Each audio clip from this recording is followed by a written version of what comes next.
The little Coochie Snorcher that could.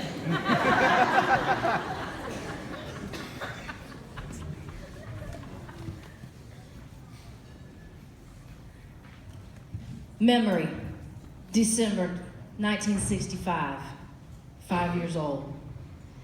My mama tells me in a scary, loud, life-threatening voice to stop scratching my Coochie Snorcher. I am terrified I have scratched it off down there.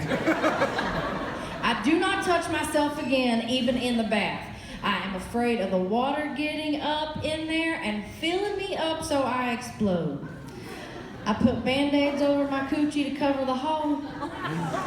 They fall off in the water.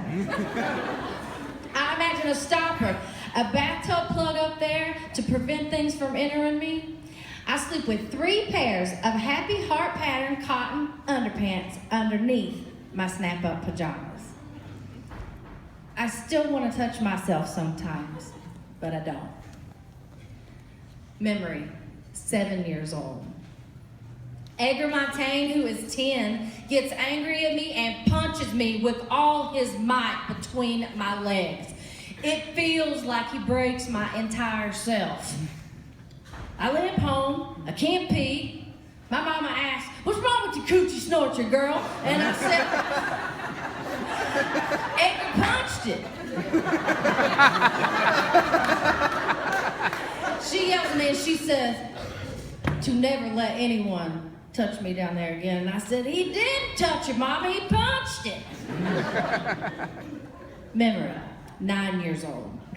I play on the bed, bouncing and falling, and impale my Coochie Snorcher on the bedpost. I make high-pitched screaming noises that come straight from my Coochie Snorcher's mouth.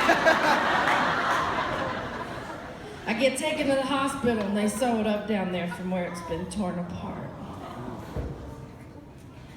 Memory, 10 years old.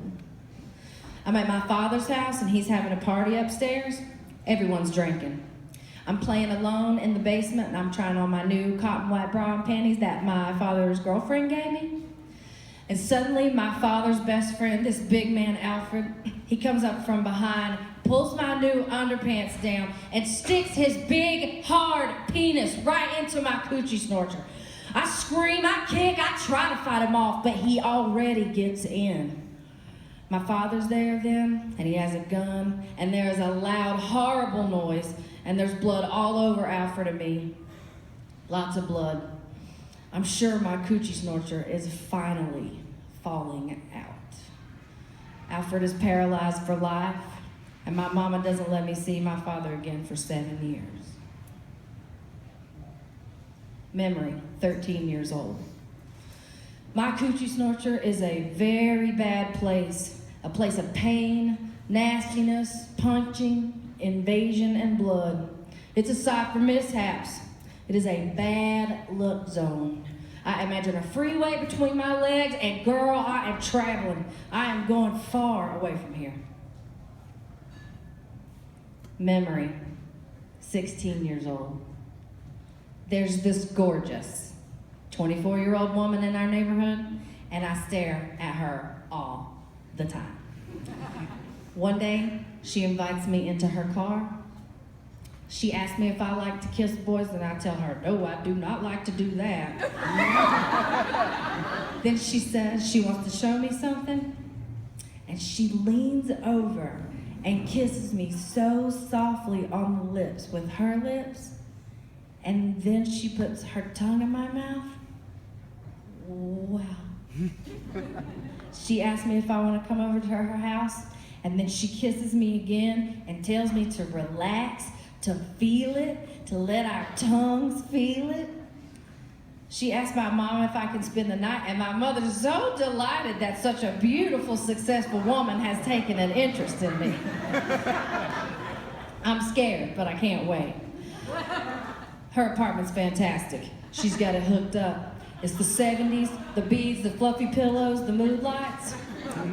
I decide right then and there that I want to be a secretary just like her when I grow up. She makes me a vodka for herself, and then she asks what I want to drink. I say the same as she's drinking. She says, I don't think your mama would why don't you drinking vodka? And I say, she probably wouldn't like me kissing girls much either. And the pretty lady makes me a drink.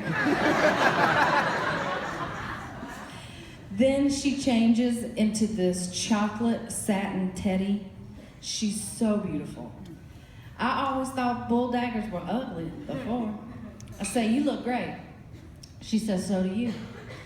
I say, but I only have this white cotton bra and underpants on. But she dresses me in another satin teddy. It is lavender, like the first soft days of spring. The alcohol has gone to my head, and I'm loose, and I'm ready. There's a picture over her bed of a naked black woman with a huge afro. She gently and slowly lays me out on the bed, and just our bodies rubbing made me come. Then she does everything to me and my Coochie Snorcher that I always thought was nasty before. And I'm hot. I'm wild. She says, your vagina untouched by a man smells so nice, so fresh, I wish I could keep it that way forever. I get crazy wild then. But the phone rings, and of course it's my mama. I'm sure she knows. She catches me at everything.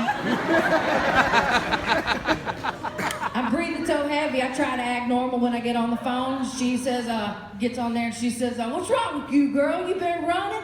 I said, no, mama, exercising. Then she tells the beautiful secretary to make sure I'm not around boys. And the lady tells her, trust me, there's no boys around here. Afterwards, the gorgeous lady teaches me everything about my Coochie Snorcher. She makes me play with myself in front of her, and she teaches me all the different ways to give myself pleasure. She's very thorough.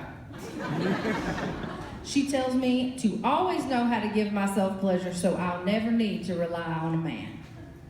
In the morning, I'm worried that I've become a butch because I'm so in love with her.